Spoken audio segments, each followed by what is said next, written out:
Guys, let's talk about Justice League Flashpoint Paradox. It's been 10 years. So 10 years. So, like I told you in the YouTube video, the thank you video, I was going to do some re-reviews or remakes of some of my videos I did previously from the Dell era, I call it on YouTube for me. We're going to call the beginning era of Johnson the Dell era. The Dell era, because that's the computer I was using. So this was one of the videos I did. It was one of my first, I think, 50 videos. So it was one of my first 50 videos, I believe. Correct me down there below. So my first video was Tron Uprising. I believe this one was in the top 50. I don't know where, but it was in my top 50. My top first 50 videos I did. Again, just bear, like I said. So let's talk about Justice League Flashpoint Paradox. So, what did I think of it? One of the best animated films that has came out in the last decade. It is arguably, to me, the best DC animated film, not to date, but one of the to date. If you put top 10s, it will be on the top 10 list. Top 5, definitely for most. Is it on mine? Yes, but I have to redo the list again because, again, we have so many films because I think Death of Superman for the New 52 will be on my top 10 list as well. And then this film would definitely still probably be in the top 5. But then again, I don't know. I have to really sit down and really analyze this again. But it's still arguably in the top 10. Nothing from the Tomorrowverse will make the top 10 list, so don't even worry about that piece of shit. So anyway, let's get into this. This is just great. So before this came out, I actually went to the comic store and read the comic. I didn't buy it, I just read it. So I sat in the comic store and I read it. And this is a time where stores were still around, maybe about 3 or 4 of them. And there was one so far, not by my house, because I always got some money for my mother because I wasn't working at the time. I wanted to buy comics. And I bought the Earth 2s. I think they were coming out around this time. And also, I finally found the Flashpoint one. But I never had the money to buy that one because that was the most expensive one. The New 52 for the cheaper one. This one actually cost more, but I read the comic. I loved it. So I said, oh, I can't wait. And then I remember the guy at the comic store. He was like, oh, my God, yeah, you know the film's coming out. I said, the film? So I'm thinking, oh, the live action? He said, no, man, the animated film. I was like, oh, okay. And I said, yeah, I'll check it out. You know, in my head, I'm thinking to myself, I said, there's no fucking way they'll get all this shit done. Boy! They had everything and then some in this motherfucker. Okay, so this was a treat for me because this was the first time I got to see them not almost copy page by page, but get the film, get the comic, and it's entirely right.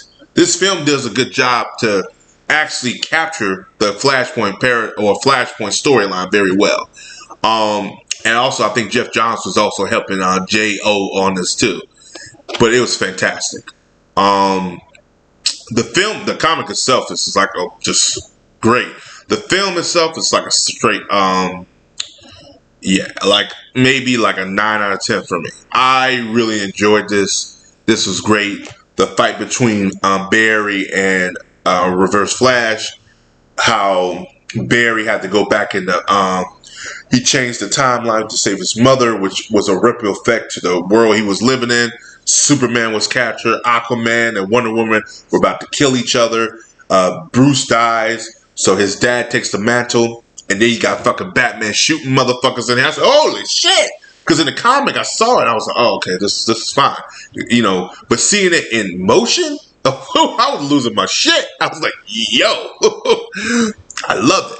And then he's like drinking, and then Batman's drinking. So it's like he's drinking and he's a drunk. He's a shoot. It's oh my God, I loved it. Better than that goddamn 2023 version we got, which they're like, oh, we take a little elements from. No, you gonna go full Flashpoint, which is now coming out. That the film that we got was a different version because Walter Hanaba and Aaron Snarter with their stupid self wanted to do something different. But I have a video talking about that anyway. Yeah, y'all can go check that shit out. But anyway, let's talk about this one, the right Flashpoint. It's great. The animation was good too. There are times you could tell they were using a lot of like a CGI still, and you can look at it, especially with this fight with Reverse Flash and Barry. They kind of use that. Um, but yeah, it was fine. Like I said, the story was there, and that was the most important thing. The story was great. The voice acting is fucking fantastic in here too. Everyone did their part. It was also nice that they got Rob Perlin to voice Slade again. I think this is the only version he voiced Slade, because there was another. Because I keep looking for Rob Perlin to voice Slade again, but he never does. This is the only film I think he's done in the last 10 years that he's voiced Slade Wilson. He has not come back to voice that character, which is asinine for me. Why Warner Brothers don't bring this man back before he fucking croaks? It's just Lord. But no, it's just I enjoyed this. It was great. I recommend this to anybody who's a comic book fan. I definitely recommend this to anyone who's a DC fan. Please go check this film out.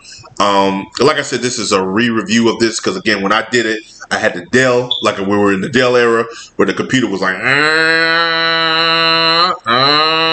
that's kind of when every time I was talking, you would hear like a sound, like the monitor was about to, like computer was about to blow up. And I just said, let me do a re-review of this so you guys don't hear that and stuff like that. And again, it's been 10 years, so I think it's a time to give this film a re-review because, again, things have changed and my viewpoints stay the same. Certain things do change, but this is still arguably one of the best. And after that Justice League War we getting and films we've been getting from DC animation department, I'm not gonna focus on their live action because their live action can never touch this. But when they come to the anime department, it's kind of decreased over the years, especially when we got to the New 52, and damn when we got to the Tomorrowverse, their films have decreased in quality, and they cannot touch this or match this ever. But yeah, that's all I gotta say. Like I said, I'd say 9 out of 10. Again, the not cliffhanger, but the 9 out of 10 I say, but still good enough, and I still recommend this to anybody. So as always, guys, like, subscribe, peace, have a Johnson day. I'll see you guys in the next video.